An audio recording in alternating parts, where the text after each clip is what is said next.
Hello दोस्तों, welcome back to code battle with Ajay. आज की वीडियो में हम देखने वाले हैं another problem of binary search, LeetCode number 34। Question है find first and last position of element in sorted array. हमारे पास में एक एरे दिया हुआ है जो असेंडिंग ऑर्डर में है और हमें एक टारगेट वैल्यू दी गई है। अगर हमारे पास में वैल्यू एग्जिस्ट करती है तो हम उसका आंसर रिटर्न कर देंगे 3,4। इससे यहाँ पर 3 एंड 4 पे हमारा टारगेट एग्जिस्ट करता है। देन सेकंड वाले में टारगेट एग्जिस्ट नहीं करता तो हमारा आंसर आएगा -1 हुआ -1। एंड थर्ड एग्जांपल में एक एम्प्टी एरे तो उसका टारगेट एग्जिस्ट नहीं करता तो -1 -1। हम चलते हैं और इसको वाइट बोर्ड पे देखते हैं। तो एग्जांपल था मेरा 5,7 7 8,8,10 एंड टारगेट वैल्यू थी मेरी 8। बेसिकली इस एरे के अंदर मुझे 8 मिल रहा है। इसकी इंडेक्स 0 1 2 3 4 5 है। तो मुझे 8 की स्टार्टिंग इंडेक्स है 3, एंडिंग इंडेक्स है 4। इसका आंसर हो जाएगा 3,4। अगर यहाँ पे मेरे पास टारगेट वैल्यू होती 6 तो मुझे इसमें 6 कहीं भी नहीं मिल रहा तो मेरी स्टार्टिंग वैल्यू होती -1 और एंडिंग वैल्यू होती -1। एंड अनदर एग्जांपल लूँ अगर मैं, तो अगर मेरे पास एक एरे होता जिसमें वैल्यू है 4, 5, 6, 6, 6, 6, 7 एंड 8। टारगेट वैल्यू है मेरी 6। तो इसका आंसर होता है 0 1 2 3 4 5 6 7। स्टार्टिंग वैल्यू इसकी 2 और एंडिंग वैल्यू इसकी 5। तो इसका आंसर आ जाता 2,5। इसकी नॉर्मल अप्रोच हम लिख सकते हैं या बेसिक अप्रोच हो सकती है और एक आइटरेट कर सकते हैं ओवर दे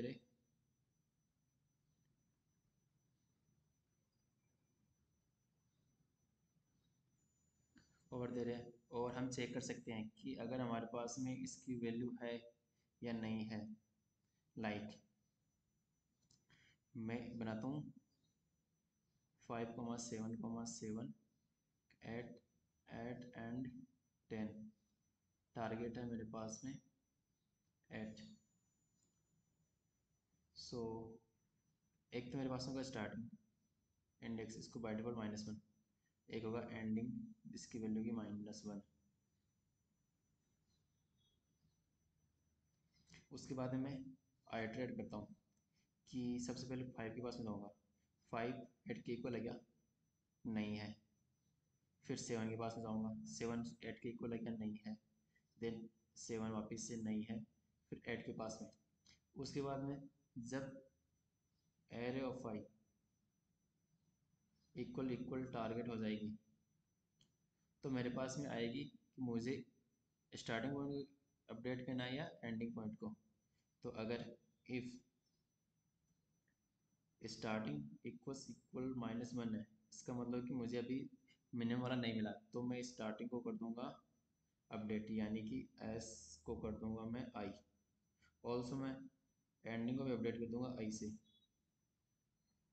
और एल्स में ओनली मैं अपडेट करूंगा एंडिंग को। और जैसे लूप खत्म होगा तो हम यहाँ से रिटर्न कर सकते हैं स्टार्ट कोमा एंड। तो ये मेरा आंसर होगा। और इसकी टाइम कॉम्प्लेक्सिटी देखें अगर हम,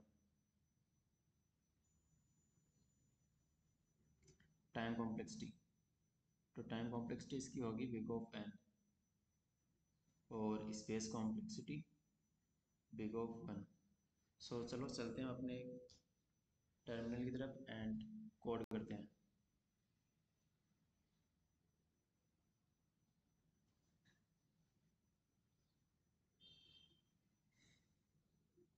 बेसिकली यहाँ पर मेरे पास इसकी साइज होगी एन, तो int n equals to nums dot size,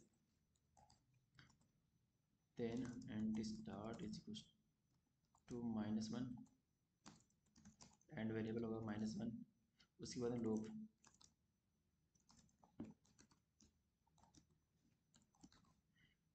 if अगर नम्स ऑफ आई की वैल्यू इक्वल है किसके, टारगेट के, देन मैं चेक करूँगा, अपडेट करूँगा बेसिस ऑफ स्टार्टिंग की। इफ़ स्टार्ट इक्वल -1 है, देन मैं अपडेट कर दूँगा स्टार्ट को आई एंड को भी अपडेट कर दूँगा आई से। एल्स मैं एंड को अपडेट कर दूँगा आई से। और जैसे मेरा लूप ख़त्म होगा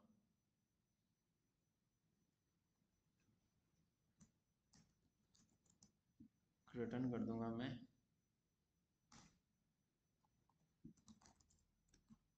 स्टार्ट कॉमा एंड।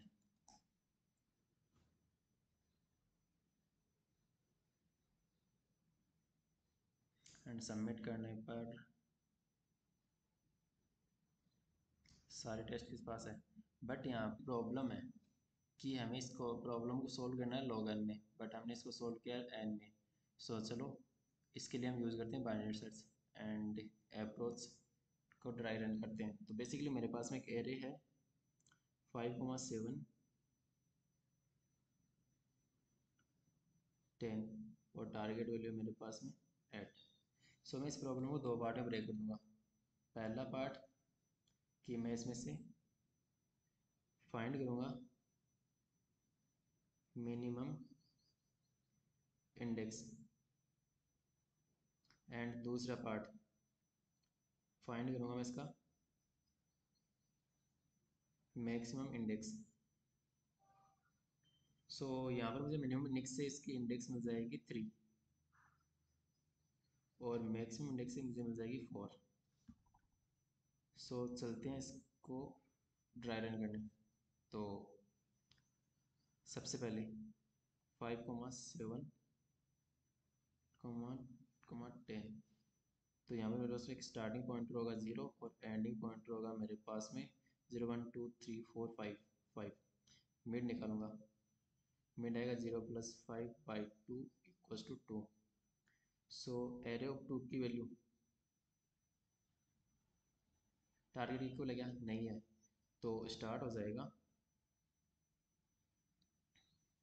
मिड +1, तो ये हो जाएगा 3।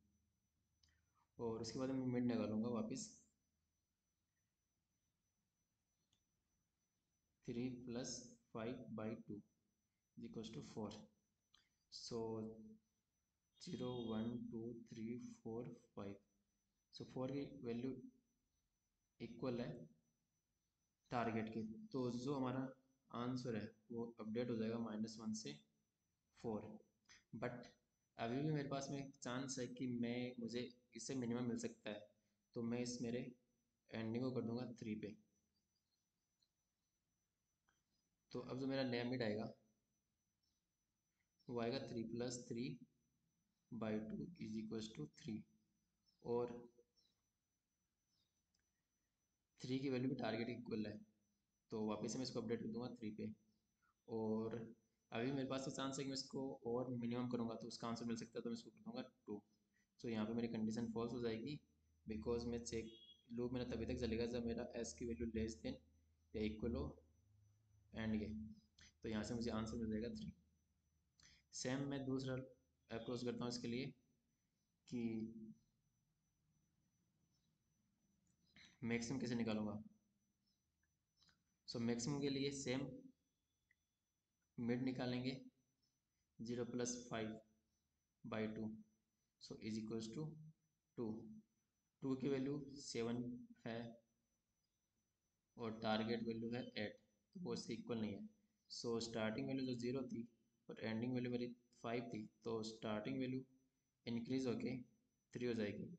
देन मिड आएगा मेरा नया 3 + 5/2, सो इसकी वैल्यू आएगी 4 एंड इसकी वैल्यू है 8। टारगेट 8 है, तो इसका आंसर हो जाएगा मेरा अपडेट हो गया 4। देन उसके बाद में मुझे लगता है कि मुझे और मैक्सिमम वैल्यू मिल सकती है, तो मैं उस जो स्टार्टिंग है उसको कर दूंगा 5 पे। और एंडिंग मेरा था 5 पे, तो 5 + 5/2 इज इक्वल्स टू 5, और इसकी वैल्यू बड़ी है तो मेरा जो एंड है वो हो जाएगा 4 पे, तो मेरा कंडीशन फॉल्स, और यहाँ पे मुझे आंसर मिल जाएगा 4। तो मिनिमम और मैक्सिमम दोनों को मिलके मुझे आंसर मिला, वो मिला 3,4। तो दोनों अप्रोच में मुझे टाइम लगेगा, वो लगेगा big of log n plus big of log n, तो टोटल टाइम लगेगा वो 2 बिग ऑफ log n, और ओवरऑल टाइम लगेगा वो बिग ऑफ log n। तो चलो चलते हैं हम इसकी कोड लिखने के लिए। तो सबसे पहले मैं इस प्रॉब्लम को 2 पार्ट में ब्रेक कर लूँगा। पहला, start is equals to helper function for min. So यहाँ पे मुझे पास करना पड़ेगा नम्स एरे और टारगेट वैल्यू,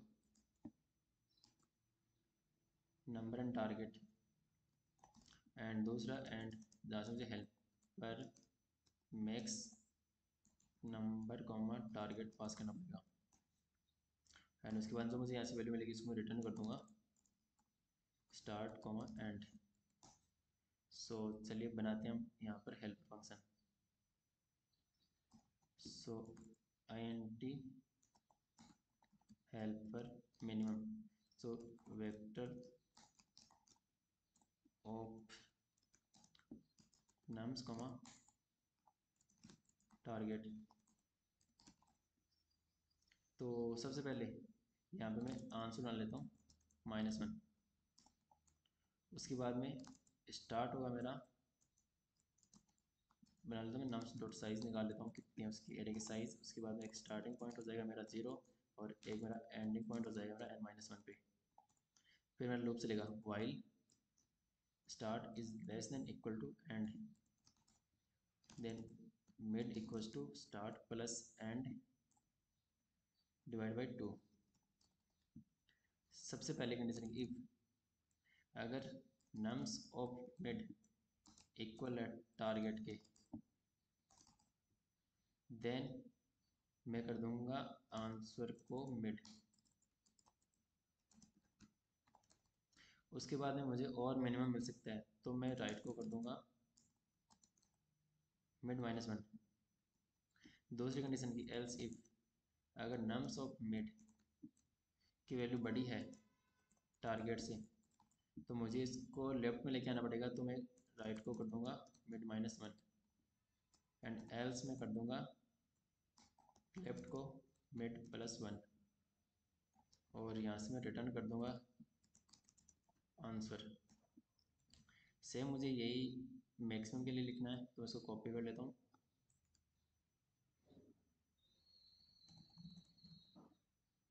तो सबसे पहले मेरे पास में आंसर -1 होगा, यहाँ पे इसको अपडेट कर देता हूँ मैक्स से। आंसर -1 है, एरे की साइज निकाल ली, स्टार्टिंग पॉइंट एंडिंग पॉइंट और लूप चलेगा। सबसे पहले मैंने मिड निकाला, अगर मिड की वैल्यू इक्वल है टारगेट के, तो मैं आंसर को मिड कर दूंगा और लेफ्ट को कर दूंगा मिड +1, क्योंकि मुझे और आंसर मिल सकता है लेफ्ट के मिड के नेक्स्ट साइड में। देन अगर मेरी मिड की वैल्यू बड़ी है टारगेट से, तो मुझे मिड -1 करना पड़ेगा, एल्स में मिड +1 करना पड़ेगा अगर छोटी वैल्यू है तो, और यहाँ से मुझे आंसर मिल जाएगा, और दोनों वैल्यू की स्टोर हो जाएगी मेरी स्टार्ट और एंडिंग में, और यहाँ से मैं इसको रिटर्न कर दूंगा। तो चलिए हम इसको रन करते हैं। Right equals to mid -1। Sorry, यहाँ पर मैंने एंड यूज़ किया था, तो मैं इसको अपडेट कर देता हूँ राइट से।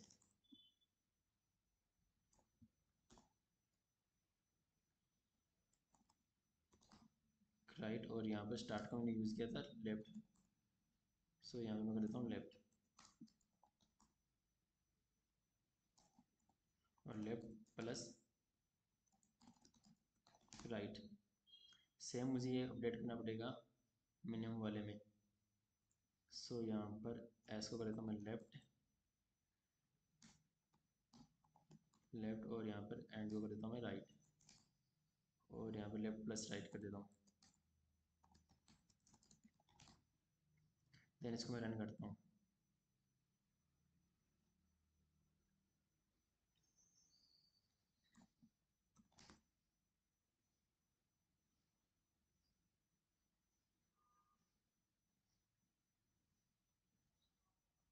एंड सारे टेस्ट केस पास है, सो इसको मैं सबमिट करता हूँ।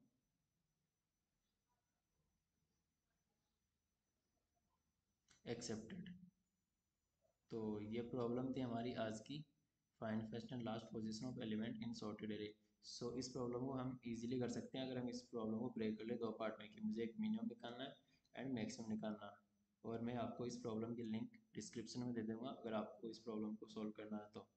अगर आपको ये वीडियो थोड़ा सा भी हेल्पफुल लगा, सो आप इस वीडियो को लाइक शेयर एंड सब्सक्राइब कर सकते हैं अपने दोस्तों के साथ में। तब तक के लिए बाय, मिलते हैं नेक्स्ट वीडियो में। Thank you.